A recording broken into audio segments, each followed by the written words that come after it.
Should you buy Pwnage mice in 2022? That's the question I'm going to try to answer in this video for you today. Now I've got 3 different Pwnage mice here. I've got the Ultra Custom Sim 2 wireless, the wired version of that, and then I've also got the Ultra Custom Ambi. And the Ambi is honestly my favorite of the group here. It was really surprising for me.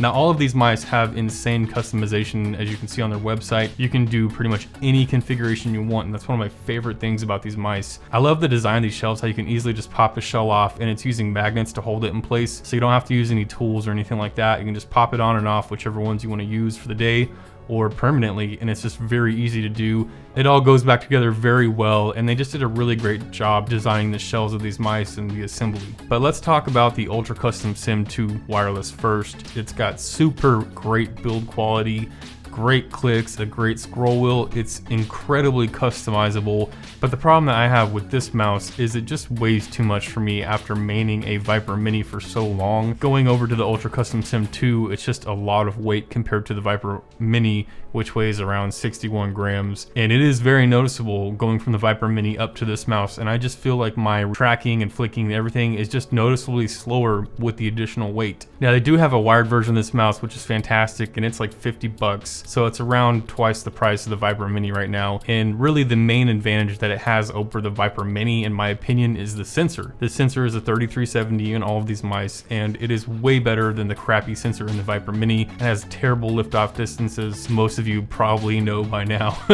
And that is like the biggest flaw with the Viper Mini for me, is the cable is terrible and the liftoff distance is terrible. And so Pwnage came out with these mice and they really fixed those issues. And if you want the wireless version, you know, it's just a lot more weight. But, you know, the wired version exists for 50 bucks. It's twice the price. Is it twice the mouse? Honestly, I don't think so, because I personally still aim better on the Viper Mini than either of the Ultra Custom Sim 2 mice. And I think it's just ever so slightly different in the sides of the mouse, and it affects my grip and my my stability and my aim. So for me, I think the Viper Mini is a little bit better of an option still, even though it's a super cheap and kind of crappy mouse. You know, it's all about the shape and your grip, and that's really what matters at the end of the day. And then we've got the Ambi mouse over here also. Now the Ambi is a little bit different because it does have an adjustable sensor on the bottom. You can slide it backwards or forwards, kind of like the adjustable weight mechanism on the Xtrfy M42 and MZ1 and M4. And I have to be honest, the adjustable weight mechanism overall is a gimmick to me,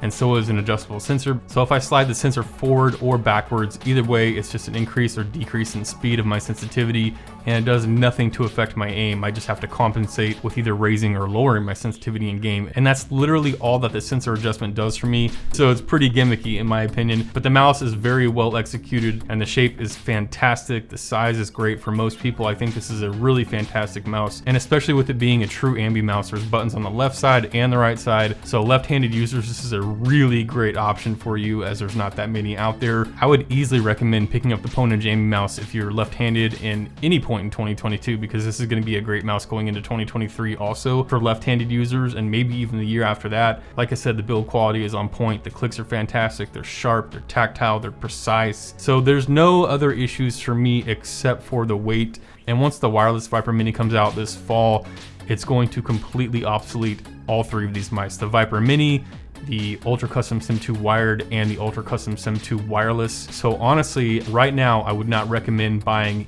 any of these unless you're maining a Viper Mini, and then I would just say grab another Viper Mini because they're so cheap until the wireless version comes out. And believe me, that mouse is going to be bonkers. There's just a lot of other mice coming out that are going to be small and wireless and not have holes, gonna have great performance. Like the Pulsar X2 is gonna be insane, and the mouse from in-game.